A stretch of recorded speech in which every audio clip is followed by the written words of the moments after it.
Vamos a nuestro estudio de segundo de Samuel. Estamos en el capítulo 12, un capítulo que esta noche vamos a utilizar, segundo de Samuel 12. Y el capítulo de esta noche se centra en hablar acerca de la gravedad del pecado y las consecuencias dolorosas que trae consigo. De esto habla segundo de Samuel 12.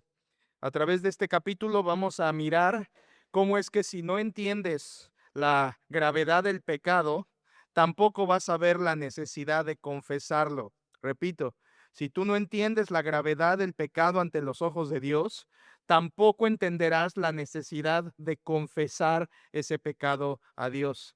En este capítulo es lo que Dios le va a enseñar a David a través de mostrarle la gravedad del pecado. Recordemos que es pecado cualquier cosa que es distinta al carácter y a la palabra de Dios.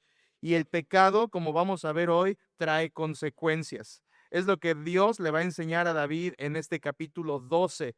Recordando tantito el capítulo anterior, el capítulo 11, nos habla de la caída de David, del rey David en pecado, como él codició a una mujer que no era su esposa, se acostó con ella, después ella salió embarazada y para cubrir o tapar el embarazo, él mandó traer a Urías, el esposo de la mujer, para procurar engañarlo y que estuviera con su esposa y que el embarazo pareciera como que era legítimo. Sin embargo, Dios no permitió eso, Urías no descendió a su casa y entonces como David no encontraba la manera de ocultar su pecado, lo hizo de la manera más atroz, que es mandó matar a Urías. Así que él manda matar al esposo de esta mujer y el capítulo 11 termina con que David toma a Betsabé como su esposa y tienen al bebé y al parecer todo ha sido tapado, pero realmente Dios conocía todo lo que había sucedido. El título de nuestro estudio se llama Consecuencias correctivas. Hoy es la segunda parte de 3, espero en el Señor. Le he titulado Consecuencias correctivas porque es lo que nos quiere enseñar Dios en este capítulo 12 de segundo de Samuel. Consecuencias porque aquí en este capítulo vemos a Dios enunciándole lo que vendría, el juicio, la expresión de la ira de Dios debido al pecado de David y correctiva, porque a través de esas consecuencias lo que Dios buscaba era no destruir a David, sino restaurar a David. Y ese es el punto. Con un hijo, Dios, con sus hijos, Él disciplina para corrección y restauración. Y es lo que le va a enseñar a David en este capítulo. Lo dividimos en 7 partes. Si solo hemos estudiado una parte, hoy veremos con la ayuda de Dios la segunda, pero le hemos dividido en 7 etapas entre Dios y David que nos enseñan la disciplina restauradora después de pecar. 7 etapas entre Dios y David que nos enseñan la disciplina restauradora después de pecar. Este capítulo es básicamente una guía, un manual, unos pasos a seguir para que alguien que ha caído tristemente en pecado sexual específicamente pueda ser restaurado por la misericordia de Dios. Estas 7 etapas son, las leo para que tengamos el panorama. Número 1, confrontación, versículos 1 al 9. Número 2, consecuencias, versículos 10 al 12. Número 3, confesión, en el versículo 13. Número 4, congoja, en los versículos 14 al 19. En quinto lugar, conducta, en versículos 20 al 23. En sexto lugar, consolación en versículos 24 y 25.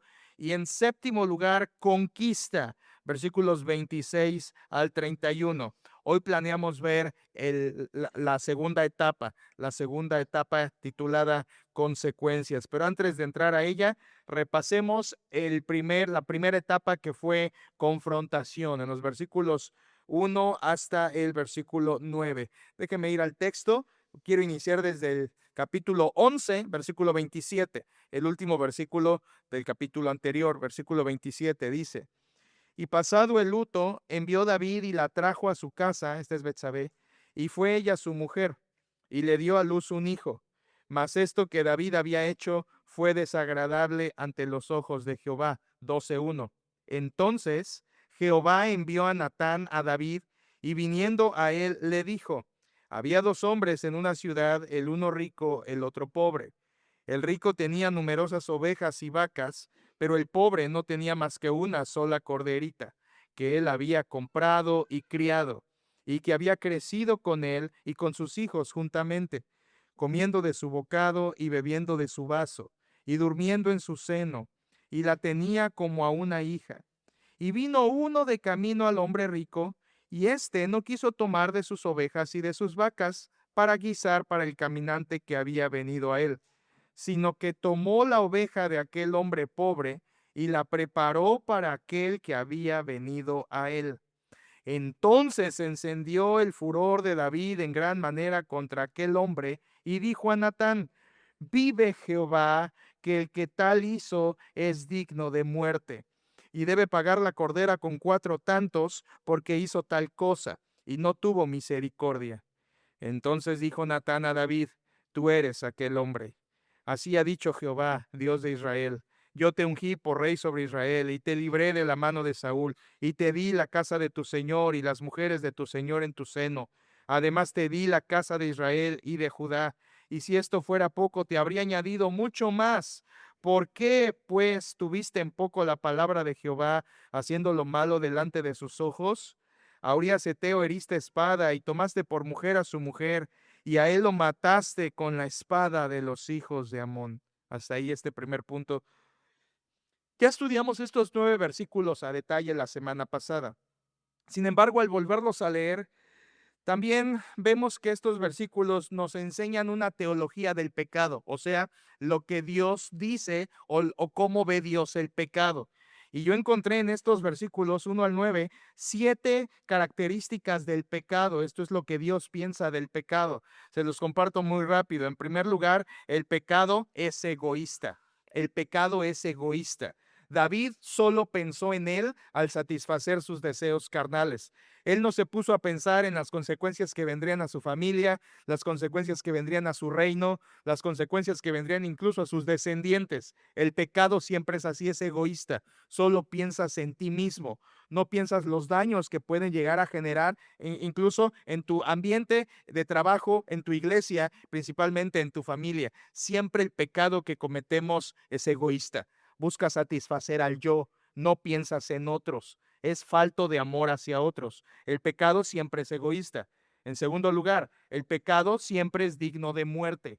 Lo que David había hecho merecía morir. El apóstol Pablo lo confirma. La paga del pecado es muerte. El alma que pecare, esa morirá, dice el profeta. El pecado siempre merece que mueras. Y aquí David lo menciona en el versículo 5 al final, dice: esa persona es digna de muerte. Así que el pecado realmente mata.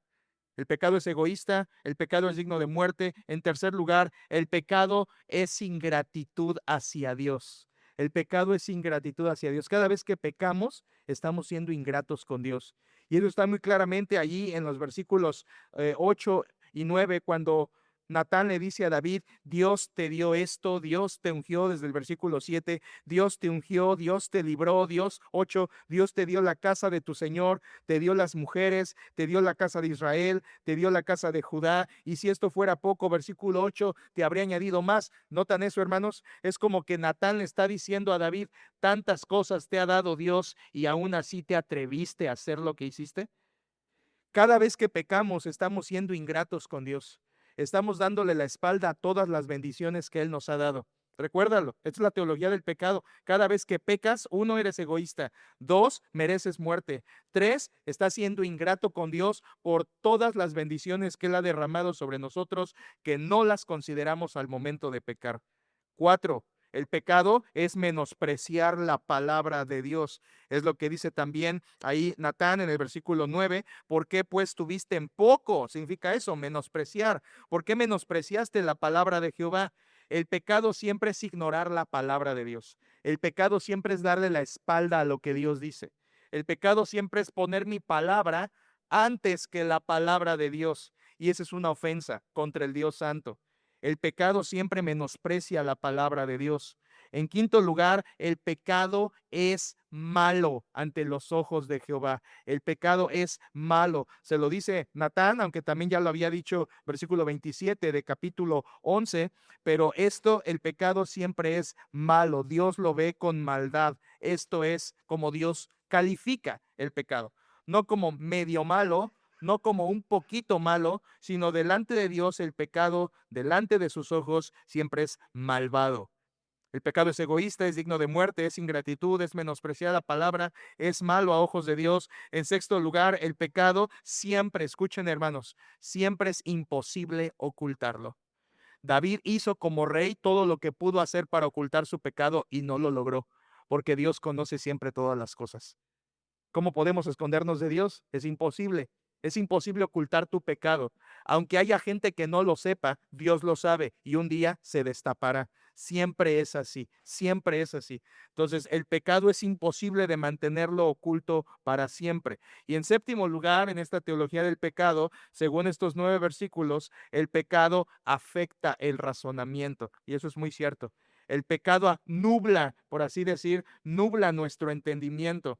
Nos ciega al discernimiento correcto. ¿Dónde vemos esto? Porque David, cuando le hablan de este hombre rico, ladrón, que robó la corderita, versículo 5 dice, vive Jehová, que el que tal hizo es digno de muerte. 6, debe pagar la cordera con 4 tantos. David ahí está diciendo en parte bien y en parte mal. ¿Por qué en parte bien? Porque sí, la ley mandaba pagar 4 tantos, pero la ley no mandaba matar. Ahí David está pasándose de juicio. Ahí David está nublado y eso es así. El pecado te nubla la vista. El pecado no te deja ver claramente las cosas, tanto las tuyas como las de otros. El domingo pasado lo veíamos eso en el principio en Mateo 7, 1 al 6, como Jesucristo dice, si tú quieres sacar la paja del ojo de tu hermano, saca primero tu viga, es decir, tu propio pecado. No puedes ayudar y ver con ojos espirituales claramente las cosas hasta que primero no lidias con tu propio pecado. Así que el pecado siempre afecta el razonamiento, afecta la capacidad de entender las cosas espirituales. Aquí tienes una teología del pecado en 7 versículos. Es por eso que, perdón, en 9. Es por eso que vamos tan lento en este capítulo, porque hay tanta riqueza aquí.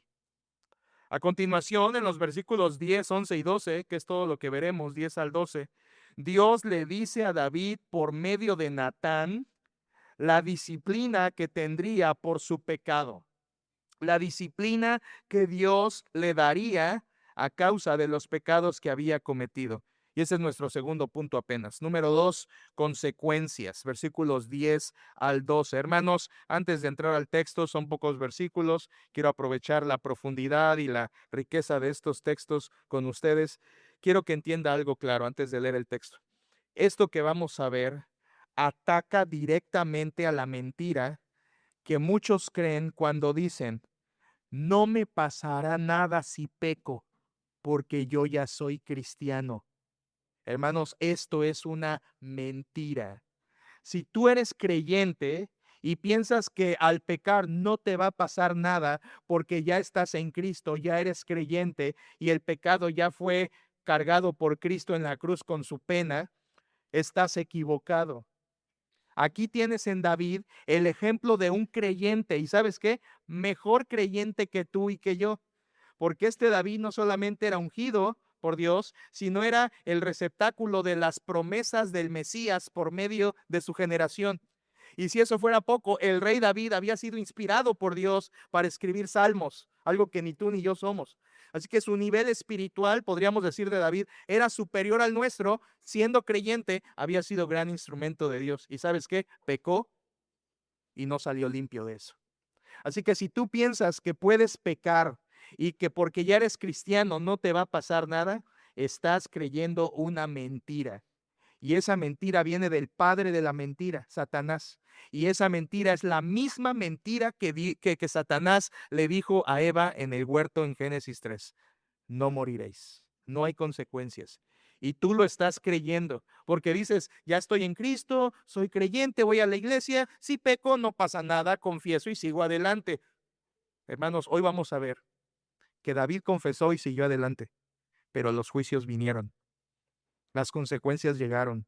Y esa es una gran advertencia para todos aquellos que creen que no les pasará nada si pecan, porque al cabo ya son cristianos. Terrible error. Todo lo que vamos a ver ataca esta mentira. Veamos versículo 1, hermanos, perdón, 10, versículo 10, dice ahí, segundo de Samuel 12, 10, dice: por lo cual ahora, esto es una conexión con los versículos anteriores. Por lo cual ahora significa en consecuencia de lo anterior, David, o a causa de lo que te acabo de decir. ¿Qué le acaba de decir? Acuérdense, versículo 6, 7, dice Natán a David en el 7, tú eres aquel hombre. Así ha dicho Jehová, Dios de Israel, yo te ungí, yo te libré. Versículo 8, te di esto, te di lo otro. Versículo 9, ¿por qué tuviste en poco la palabra de Jehová? Y le menciona todo lo que David hizo. A Urías Eteo mataste a espada, tomaste por mujer a su mujer, a él lo mataste con la espada de los hijos de Amón. Versículo 10, en consecuencia a eso, David, en consecuencia a lo que hiciste, versículo 10, por lo cual ahora no se apartará jamás de tu casa la espada. Atención a esto, hermanos, el pecado siempre trae consecuencias.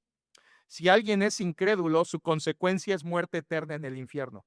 Y si alguien es creyente, también tiene consecuencias.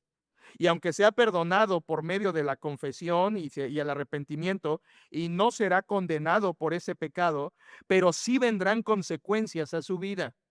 Me encanta pensar en el ejemplo en Hechos capítulo 5 de dos creyentes, Ananías y Zafira, que por mentirle al pueblo de Dios y por tratar de engañar a Dios, que no lo lograron, ambos murieron en un solo día y expiraron.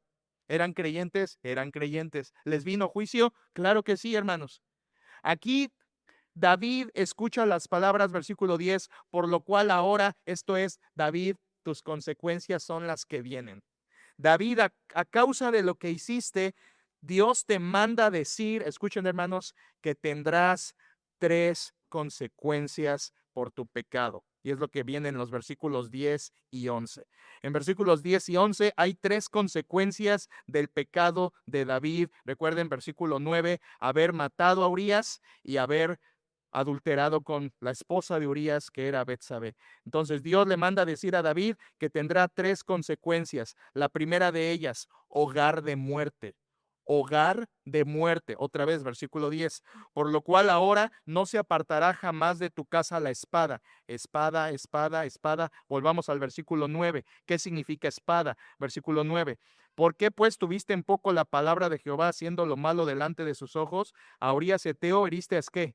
¿A qué? A espada. Y tomaste por mujer a su mujer y a él lo mataste ¿con qué?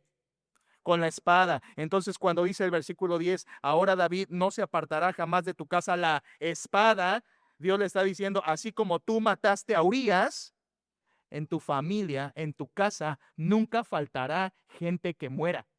Ahora dirás, pues, todos morimos. No, no, no, aquí es como juicio.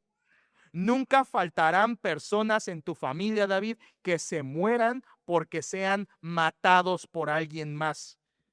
Lo que Dios le está dando aquí por consecuencia, espada es igual a muerte. Y por cierto, el versículo 10 hay una doble negativa. El versículo 10 otra vez dice, por lo cual ahora nunca se apartará jamás. El hebreo es más enfático. Nunca se apartará jamás. Entonces, esto quiere decir, hermanos, que esta era una consecuencia permanente. Abran sus ojos a esto, hermanos. Este hombre es creyente, pero pecó. Y las consecuencias que le vienen no son cualquier cosa. Aquí Dios le dice, primera consecuencia, hogar de muerte. Nunca jamás se apartará de tu casa la espada. En otras palabras, David, no van a dejar de matar miembros de tu familia. Va a haber muerte en tu casa por juicio permanentemente. ¿Mataste a Urías? Matarán a los tuyos. ¿Por qué? Otra vez, versículo 10 dice, por lo cual ahora no se apartará jamás de tu casa la espada. Y ustedes dirán, qué feo, qué exagerado. ¿Por qué? Versículo 10 continúa y dice, por cuanto, esto es debido a que me menospreciaste y tomaste la mujer de Urías Eteo para que fuese tu mujer. Bueno, hermanos, aquí parece que Dios le está echando limón y chile a la herida. Es la tercera vez en 10 versículos que Dios le dice, tomaste a la esposa de Urías, tomaste a la esposa de Urías, tomaste a la esposa de Urías. ¿Qué? ¿Será que a David ya se le había olvidado? No, hermanos, pero David tenía que escuchar de parte de Dios que él sabía lo que él había hecho, y 3 veces en 10 versículos le dice: tú tomaste, adulteraste, tomaste a una mujer que no era tuya. Es que por favor, hermanos, cuando Dios nos confronte y seamos confrontados, no salgamos con la querer salir por la tangente y decir: ya, no me eches limón en la herida, ya sé que hice mal, pero no me lo tienes que estar repitiendo. Claro que te lo tiene que repetir Dios por medio de su palabra, porque de esa manera aprendemos a temerle a Él. De esa manera somos advertidos. Y aquí 3 veces en 10 versículos Dios le enfatiza que por su adulterio le vendrían estas consecuencias. Versículo 10: tú menospreciaste, miren una vez más, me menospreciaste. Esto es interesante, porque en el versículo 9 dice: menospreciaste mi palabra. Versículo 10, me menospreciaste a mí. Vean, hermanos, está en el texto. Versículo 9 dice: ¿por qué pues tuviste en poco o menospreciaste la palabra de Jehová? Y versículo 10 a la mitad: por cuanto me menospreciaste a mí, dice Dios. Interesante, hermanos. Menospreciar la palabra de Dios es igual a menospreciar a Dios mismo. Menospreciar la palabra de Dios es igual a menospreciar a Dios mismo. Cuando a alguien le falta el respeto a la palabra, le está faltando el respeto a Dios. Cuando alguien está rechazando la escritura, está rechazando a Dios. Cuando alguien está diciendo que exageradas las predicaciones, le está diciendo que exagerado a Dios. Es como el Salmo 138. Salmo 138, Dios dice: has exaltado tu nombre y tu palabra sobre todas las cosas. El nombre de Dios y la palabra de Dios están en el mismo nivel, porque es su palabra inspirada, es su palabra viva. La palabra de Dios es parte de Dios, es su esencia expresada en palabras. La palabra de Dios por eso tiene vida, porque es de Dios. De modo que si alguien rechaza la palabra, está rechazando al Dios de la palabra. Y aquí David está escuchando esto. Versículo 9, menospreciaste mi palabra. Versículo 10, me menospreciaste a mí, dice Dios. Hermanos, esto es literal para nosotros. Cuando tú desobedeces la palabra, estás siendo rebelde hacia Dios. Estás siendo rebelde hacia Dios. Es interesante que ahí cuando el versículo 10 le dice: nunca se apartará jamás de tu casa la espada, como les dije, se refiere a que habría muertes en la familia de David permanentemente. Saben, hermanos, esto se cumplió. No solo se cumplió a corto plazo, sino se cumplió a largo plazo. Vayan allá a Crónicas, a Reyes, y los descendientes de David mueren, los matan, los matan. Aún siendo reyes, los matan los enemigos. Entonces, el cumplimiento de esto de parte de Dios es perfecto. Es perfecto. Pero acuérdense de algo, versículo 6, regresemos tantito al versículo 6. Cuando David escucha la historia del hombre rico ladrón, versículo 6 dice: y debe pagar la cordera con 4 tantos. Esto era una restitución cuádruple. Esto lo decía la ley en Éxodo 22, 21. Sí, eso era real. Dios había mandado que cuando alguien robaba una oveja, se le pagara 4 veces esa oveja, se le restituyera. Hermanos, aquí Dios le va a aplicar Éxodo 22, 21 a David. Y usted dirá: ¿y por qué? Porque le vendrá hogar de muerte y Dios se la va a cobrar. Dios supo que David mató a Urías. Dios le mataría a David 4 hijos. 4 hijos. Primero, el hijo de Betsabé que tuvo por ese adulterio, versículo 18. Y al 7º día murió el niño. Aquí tienes el primer hijo que muere de David por consecuencia de su pecado. Segundo, allá en capítulo 13, no vamos, más adelante lo veremos si Dios permite, Abnón muere. En tercer lugar, su hijo Absalón en capítulo 18 muere. Y finalmente, en cuarto lugar, Adonías, otro hijo de David, en Primero de Reyes 2, muere. Juicio cuádruple. David fue juzgado por Dios. Él mató a 1, Dios le mató a 4. En otras palabras, Dios le aplicó a David Éxodo 22, 21 con una restitución cuádruple, matando a 4 de sus hijos. Dios le disciplinó 4 veces. Eso es increíble, hermanos. Esto es como un escritor dice: aquí Dios le hizo ojo por ojo y diente por diente a David. Es decir, un juicio justo. Un juicio. Dios no está exagerando. Dios tampoco está haciendo una revancha injusta, ni tampoco está haciendo una venganza injusta. No, hermanos, recuerden otra vez quién era David y todas las bendiciones que había recibido, la posición que tenía como rey, como creyente, todas las bendiciones que Dios le había rodeado y llenado. Recuerden, se los expliqué la vez pasada, cuando Dios te da más, más te va a demandar. Y entre más sabes de Él y más disfrutas de sus bendiciones y de su gracia, más responsable eres de responder ante Él. Es por eso que las consecuencias a David son tan fuertes por la posición y las bendiciones que Dios le había permitido. A más conocimiento, a más bendiciones, más se te demandará. Aquí Dios, en el hogar de muerte que vendría como consecuencia a David, Dios permitiría que 4 hijos de David murieran. Al hijo de Betsabé, básicamente fue una muerte natural, podríamos decir, Dios lo mató. En segundo lugar, a Abnón lo mata a su hermano Absalón. A Absalón lo mata Joab y a Adonías lo mata Salomón. ¿Se fijan? Entre la misma casa se mataron, entre los mismos familiares. Joab era primo de David. Así que entre la misma casa, hogar de muerte, nunca se apartará de tu casa la espada. Esto se cumplió, hermanos. Esto se cumplió tal cual. Ahora, vean esto. Hay algo maravilloso aquí digno de resaltar. ¿Cómo es posible que Dios le diga esto? Nunca se apartará de tu casa la espada, no dejarán de morir personas. Cuando en el capítulo 7 Dios le había dicho a David, de tu descendencia voy a poner a un rey que reinará para siempre. ¿No le parece contradictorio? Primero Dios le dice, de tus hijos, uno va a ser rey eterno. Y aquí le dice, de tu casa siempre va a haber muerte.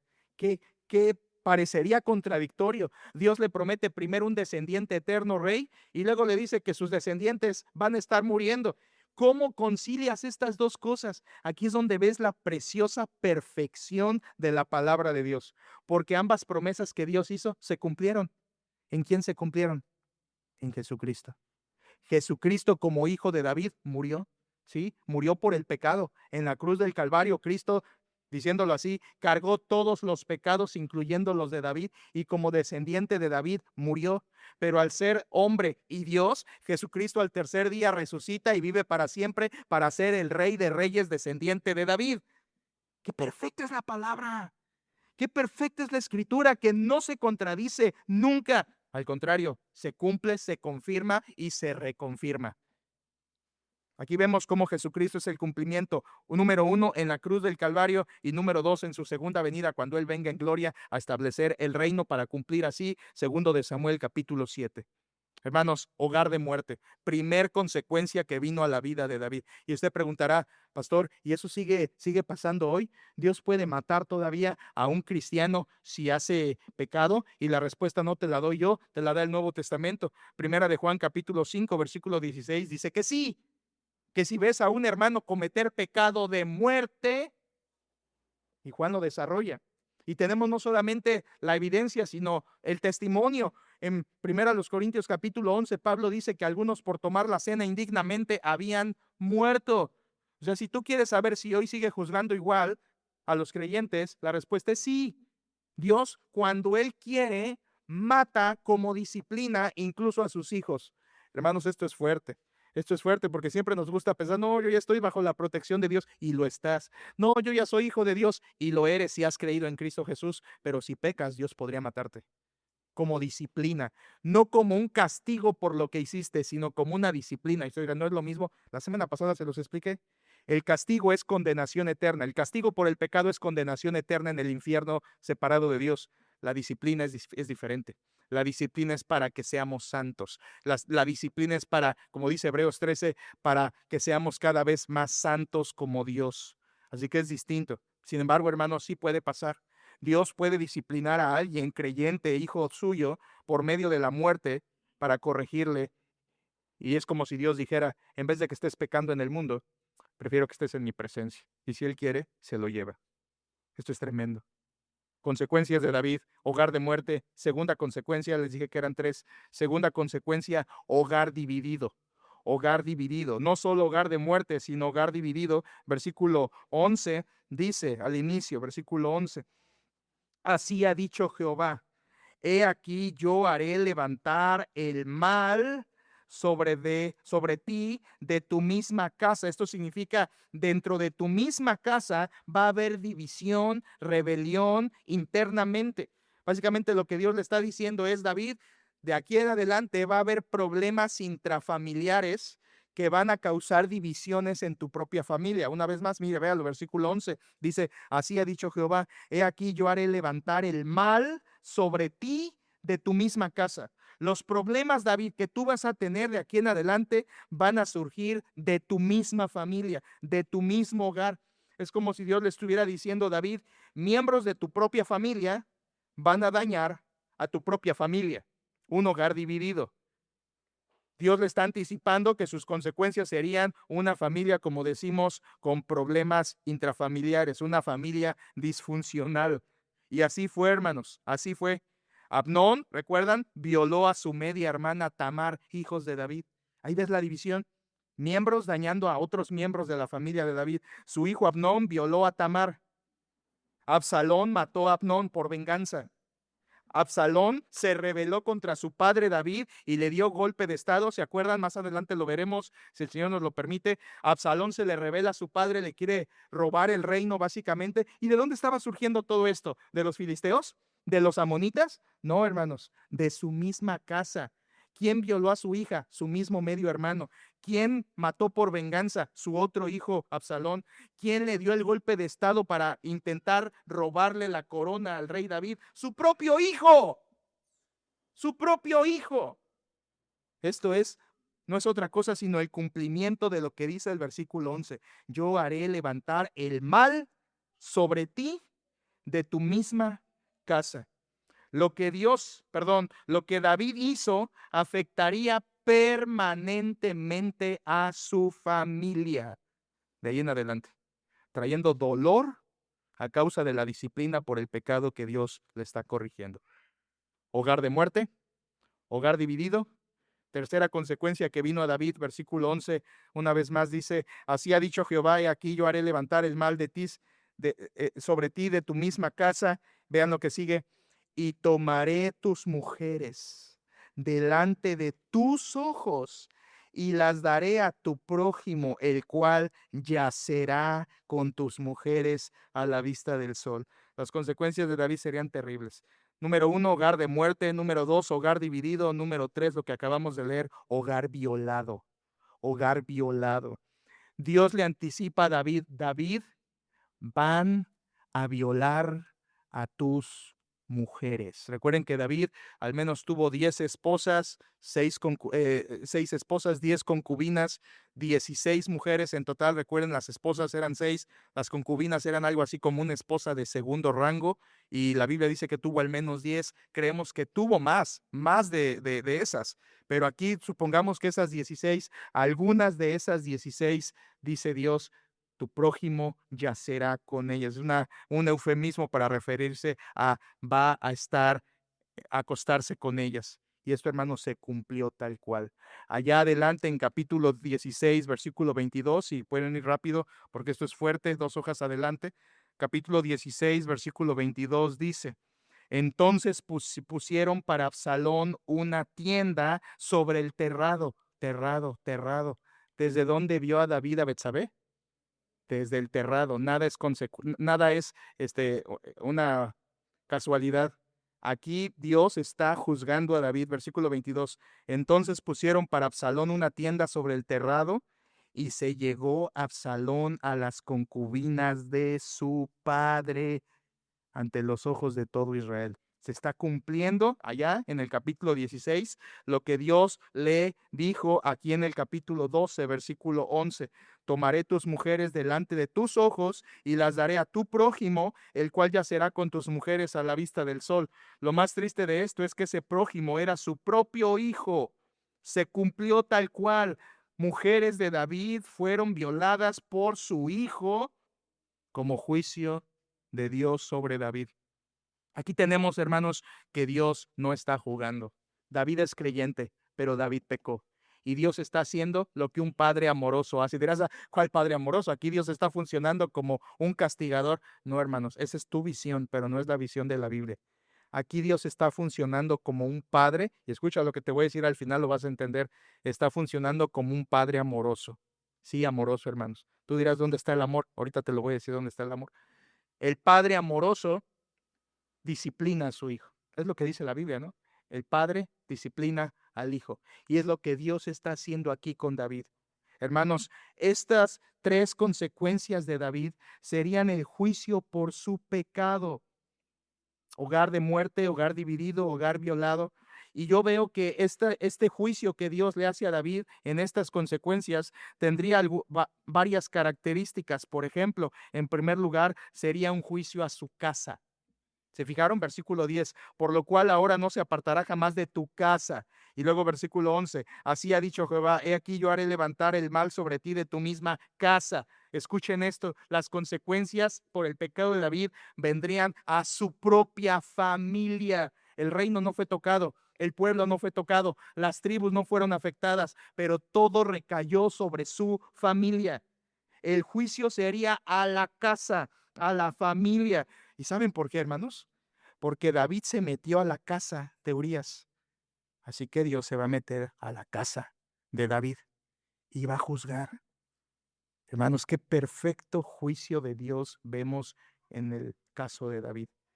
Además, no solamente era un juicio a la casa, veo otra característica, veo que también era un juicio perfecto. Un juicio perfecto. David mató a Urías, entonces le matarían a sus hijos. David adulteró con Betsabé, entonces adulterarían con sus esposas. ¿Se fijan? Un juicio perfecto, equilibrado de Dios. Dios no se está equivocando. Hermano, ojalá que estés escuchando esto y no digas, hoy se le está pasando la mano a Dios porque tú estarías pecando.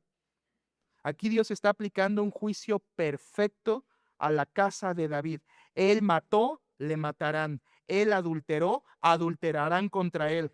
Y una vez más, si usted está diciendo, ¿por qué tan fuerte? ¿Qué duro es Dios? ¿Qué fuertes son estos mensajes? ¿Qué pasajes tan exagerados? Hermanos, no. Esto es la expresión de la justicia perfecta de Dios. Salmo 97:2, justicia y juicio son el cimiento de tu trono, oh Dios. Abraham dijo, el juez de toda la tierra no ha de hacer lo que es justo. Génesis 18, Isaías 6, eres santo, santo, santo. Hermanos, este no es un juicio exagerado. El problema es que nosotros tenemos una visión pobre del pecado. El problema es que tú crees que el pecado es un detallito en la vida. El problema es que tú crees que el pecado es un error, un trastabillo, un fallito, y Dios no lo ve así. El problema es que nuestra visión de pecado es diferente a la que Dios la ve. Para Dios es gravísimo el pecado, hermanos. Para Dios es indecible la ofensa que se comete. Y recuerden, todo pecado se comete en la misma presencia de Dios, porque la omnisciencia, la omnipresencia de Dios, estando Dios en todo lugar, hace que todo pecado que cometas lo cometes en las narices de Dios.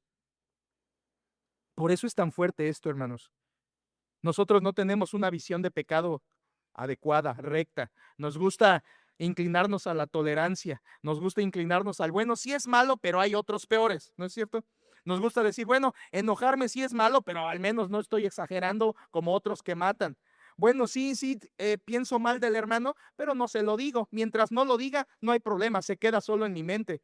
Sí estoy mintiendo, pero al cabo eso no afecta a nadie más. Qué engaño contra nosotros mismos. Qué engaño contra nosotros mismos.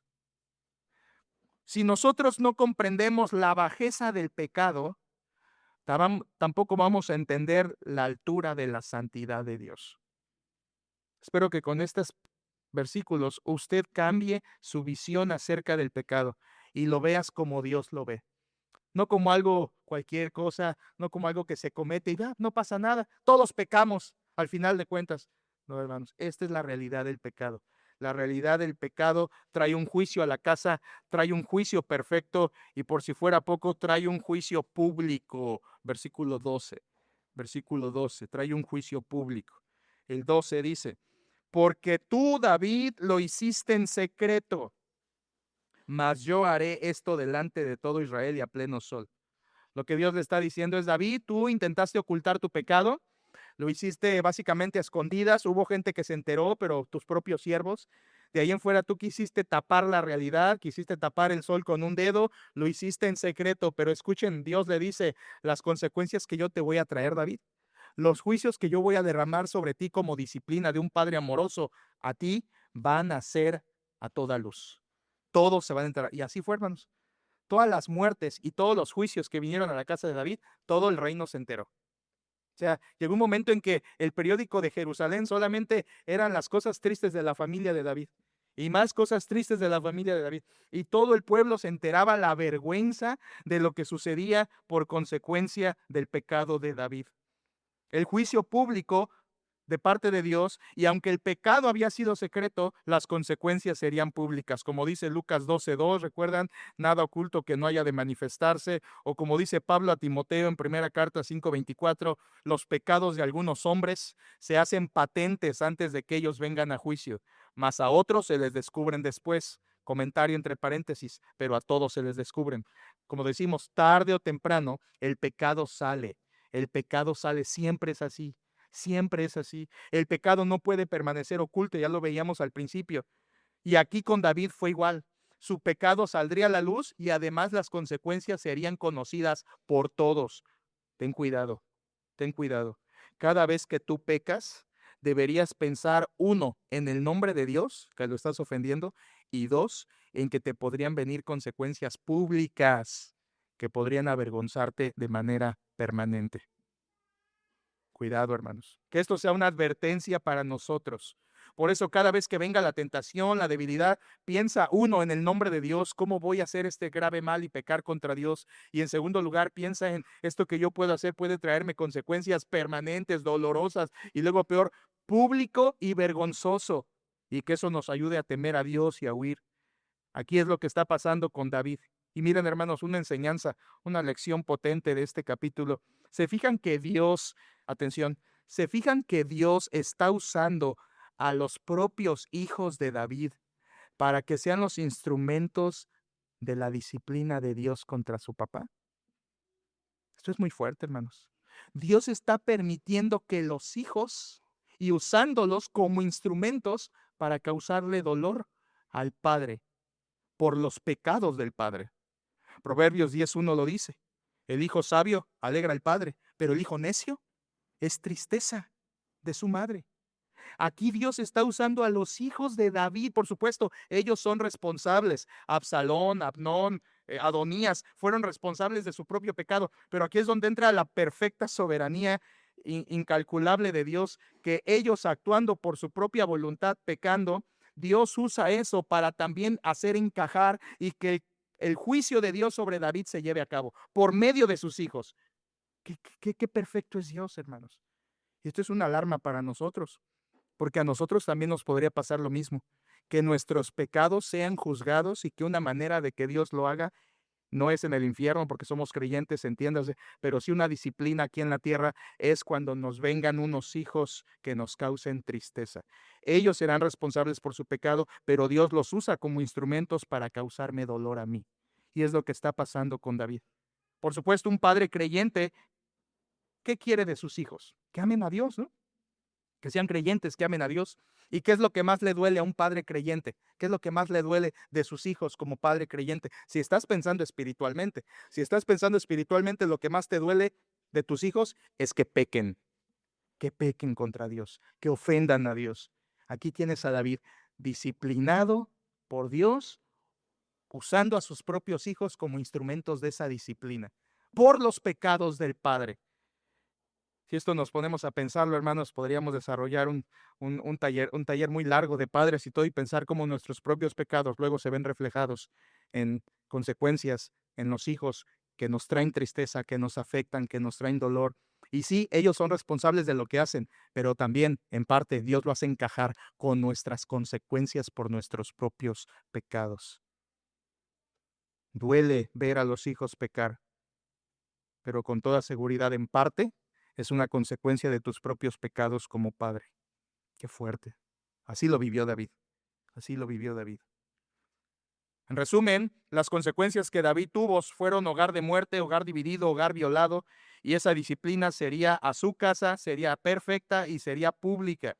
David, escúchenlo, David va a pagar muy caro por un momento de satisfacción carnal. Muy caro, hermanos. Muy caro. Esto debería advertirnos.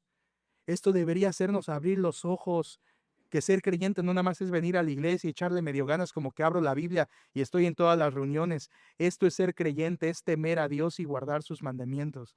Es vivir temiéndolo a Él. Temor, sí, temor. Temor por su gloria, temor por su grandeza, temor por su magnificencia, temor por quien Él es y lo que hace. Y entonces vivir humillados delante de Él, obedeciendo su palabra y no jugando al cristiano. Dios puede hacer esto con cualquier creyente que peca.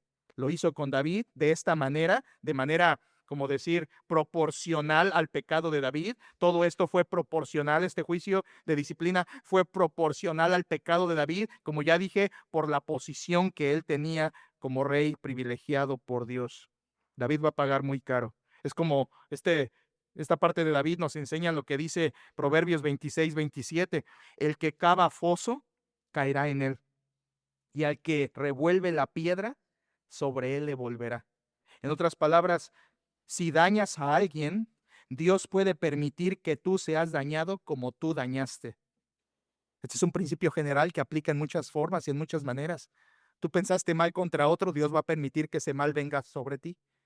Tú dañaste a alguien más, Dios en juicio va a permitir que ese mal también venga sobre ti. De una o de otra manera, hermanos. Él lo decide. Tú no puedes decir, bueno, ¿y cuándo sí va a pasar y cuándo no va a pasar? ¿Cuándo es de muerte y cuándo es de disciplina? Eso lo decide Dios. No, eso no te toca a ti pensarlo, a ti te toca obedecer, guardar sus mandatos en temor. Las consecuencias del pecado son una manifestación de la justicia perfecta de Dios. Hermanos, hace ratito dije que aún así Dios fue un padre amoroso. A lo mejor usted no lo cree, pero escuche, aquí viene lo que nos va a hacer entender mucho de este tema. Todo este juicio de disciplina, David, escuche por favor, aquí está el equilibrio. Todo este juicio, todas las consecuencias estuvieron aún así templadas por la misericordia de Dios. En otras palabras, Dios fue misericordioso. Tú dirás, ¿dónde está la misericordia? Aquí está, en que no lo mató. Merecía morir. Versículo 13. No morirás, le dice Natán a David. Dios ha remitido tu pecado. No morirás. ¿Sabes por qué le dice no morirás? Porque merecía morir. La misericordia no estuvo en que le quitó consecuencias. La misericordia estuvo en que no lo mató, hermanos. Esa es la grandeza de Dios, que actúa su justicia al mismo tiempo que actúa su misericordia.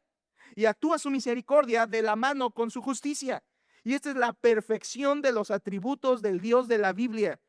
Juzga, pero al mismo tiempo tiene misericordia. Y aquí con David lo tuvo, fue misericordioso, no lo mató, no desgarró el reino como lo hizo con Saúl.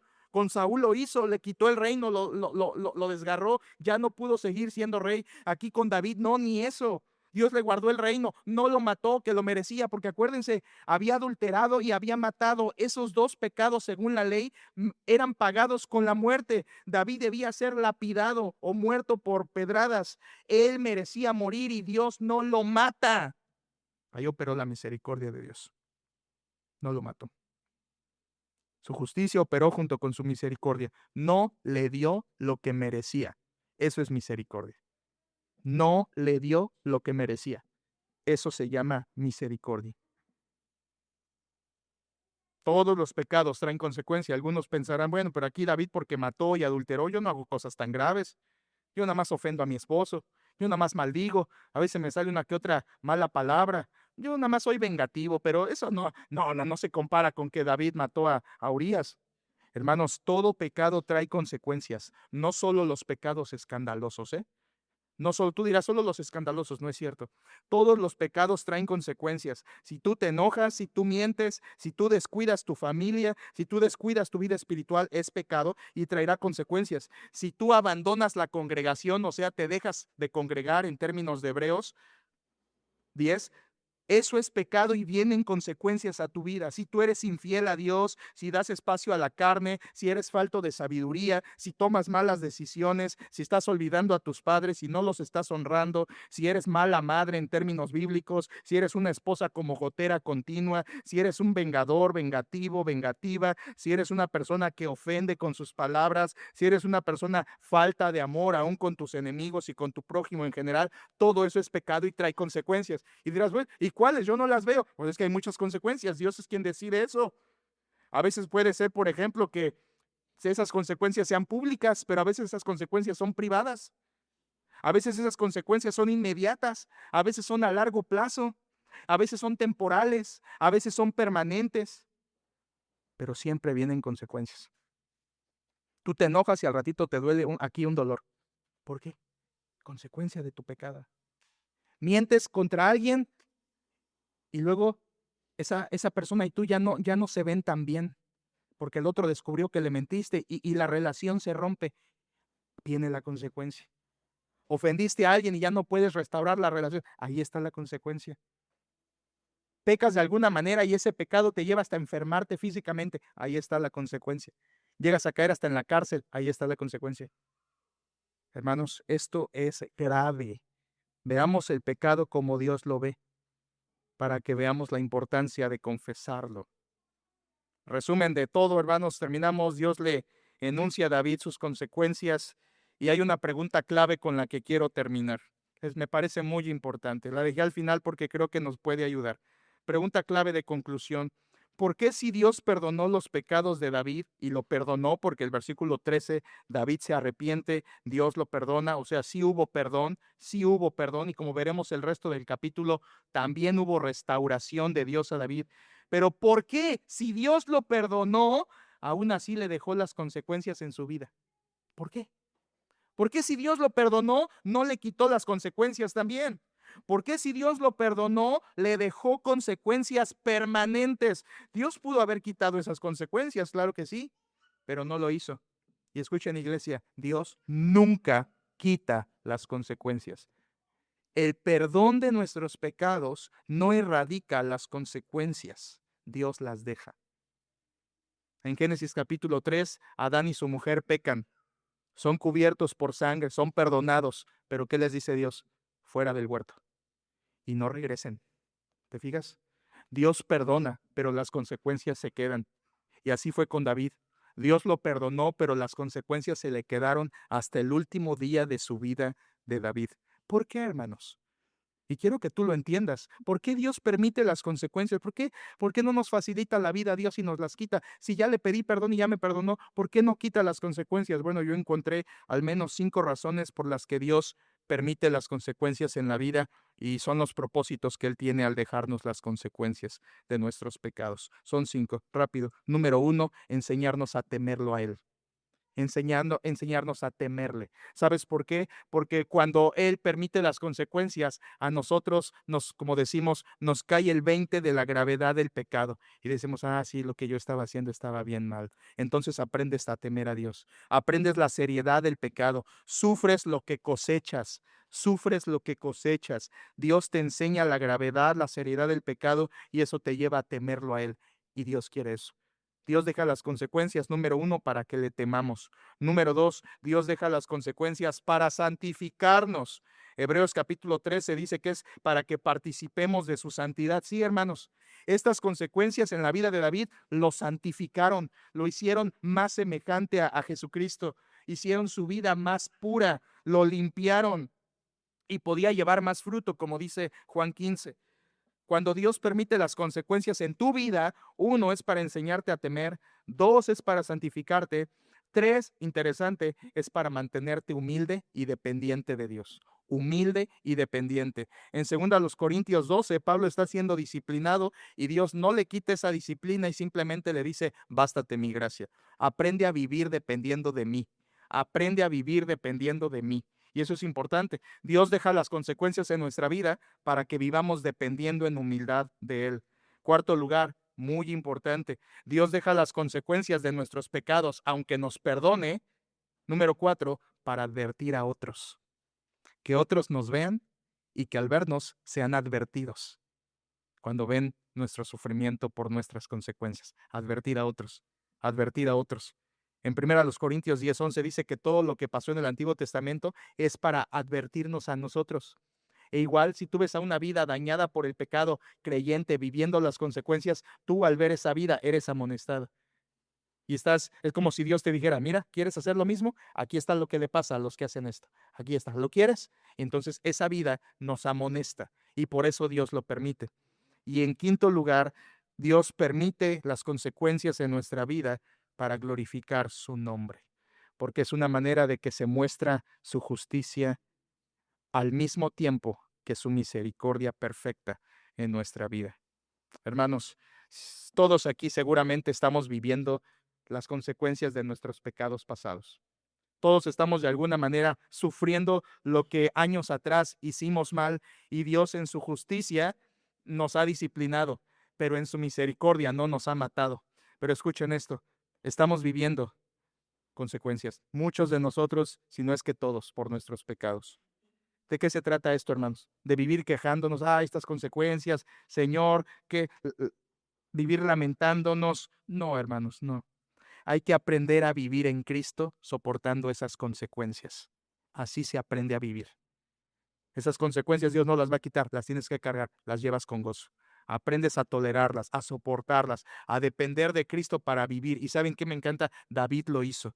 David lo hizo. Más adelante en el capítulo 16, cuando veamos que va huyendo de Jerusalén porque su hijo se le está sublevando, dice la Biblia que Simei le empieza a maldecir, hombre sanguinario, ahora Dios ha derramado sobre tu cabeza todo lo que hiciste, malvado, y lo maldice. Y aquí David, en vez de agarrar su onda y darle como le dio a Goliat, o decirle a su ejército que venía con él, los valientes de David, de darle la orden, decir, mátenlo y que lo cae, no. David dice, déjenlo. Quizá Dios le está diciendo que me maldiga. ¿Te fijas? Esa templanza. ¿Cómo logró eso Dios en David? Por medio de las consecuencias que estaban en él, enseñándole a temer a Dios, a depender del Señor, a vivir en humildad. Así que si tú estás del lado de David, por favor, aprende a vivir las consecuencias dependiendo de la gracia de Dios y cumpliendo estos 5 propósitos. Y si tú estás del lado de Urías, que fuiste el dañado, porque también puede pasar, ¿no? No eres el David, eres el Urías, que fuiste dañado, que te afectaron, que te ofendieron, que te causaron un grave mal. Entonces, en ese caso, escucha, descansa en la justicia de Dios. Dios se va a encargar de hacerte justicia. Hacemos mal cuando queremos cobrarnos por nosotros mismos la falta. Y hay muchos casos en matrimonios, en familias, donde el esposo o la esposa se venga contra el otro, hay venganza dentro de la familia, porque no es que si no le hago sufrir yo las consecuencias, ¿quién se las va a hacer sufrir? Escucha, aquí lo tienes, Dios, Dios. Y Dios dice, mía es, ¿qué? La venganza, dice Jehová. Tú no eres el encargado ni la encargada de querer hacerle sufrir a tu familiar sus consecuencias para enseñarle que está mal. Esa es tarea de Dios. Dejemos de querer actuar como Dios. Si tú estás en el lado de Urías, confía en el Señor. Él se va a encargar. Tú no. No es tu trabajo encargarte de las consecuencias de la gente. Hermanos, que este pasaje sea un gran, gran consuelo para nosotros, al mismo tiempo que una gran advertencia. Si tú eres creyente, evita pecar. Esto pasa. Confiesa tus pecados. Apártate del mal. Soporta las consecuencias. Y si tú no eres creyente, no tienes a Cristo en tu vida, lo primero que necesitas es el perdón de tus pecados. Necesitas venir en arrepentimiento y fe a Cristo y entregarle tu vida para que Él primero te limpie y te dé un nuevo corazón y te haga nacer de nuevo, y entonces conozcas el perdón y puedas conocer a Jesucristo, el que murió, fue sepultado, pero resucitó para salvarnos. A Él es a quien necesitas. Oremos. Padre, estamos delante de ti una vez más agradecidos por tanta, tanta sabiduría de tu palabra. Quedamos boquiabiertos ante este texto, Señor, tan solo unos pocos versículos, Señor, 3 versículos que nos enseñan tanto, tan profundos, tan eh, agradables a nuestro espíritu porque nos enseñan, pero al mismo tiempo son agrios, Señor, porque nos causan dolor, nos causan pena. Vemos nuestro propio pecado aquí reflejado en el caso de David. Vemos nuestras propias consecuencias y sabemos que las estamos viviendo y sufrimos por eso. Pero gracias, Padre, porque las consecuencias en tu disciplina son buenas, son para bien, son para enseñarnos humildad, dependencia, temor, para hacernos santos, para advertir a otros y al final para glorificar tu nombre. Gracias, Padre, por tu misericordia, porque deberías matarnos y no lo haces por tu misericordia. Gracias porque como David hemos pecado, te hemos fallado. Y Señor, así como David se va a arrepentir en el versículo 13, ayúdanos a nosotros a ver la gravedad del pecado y que esto nos lleve a arrepentirnos genuinamente. Padre, te pido que este texto y esta explicación que se quedó corta, la utilices para que este pueblo tuyo y yo mismo podamos comprender la gravedad del pecado delante de tus ojos. Que dejemos de verlo a nuestra manera, en nuestro nivel, con nuestras excusas, y que nos ayudes a verlo como tú lo ves, tan indigno, tan vil, tan ruin, tan destructivo, tan perverso y tan provocador de dolor, sufrimiento, lágrimas y consecuencias. Señor, que cada vez que pequemos y antes de pecar recordemos la gloria de tu nombre y recordemos las tristes consecuencias que pueden venir incluso de forma permanente a nuestra vida. Señor, ayuda a este pueblo que ha escuchado esta palabra y permite que aquellos de corazón blando puedan tomarlo para su provecho y puedan también, Señor, ser de fortaleza a sus vidas. Gracias, Padre, por tu amor disciplinador y por tu misericordia mezclada con juicio en nuestras vidas. Te amamos, Padre, y ayúdanos a huir del pecado y bendice nuestros corazones. En el nombre de tu Hijo bendito. Amén.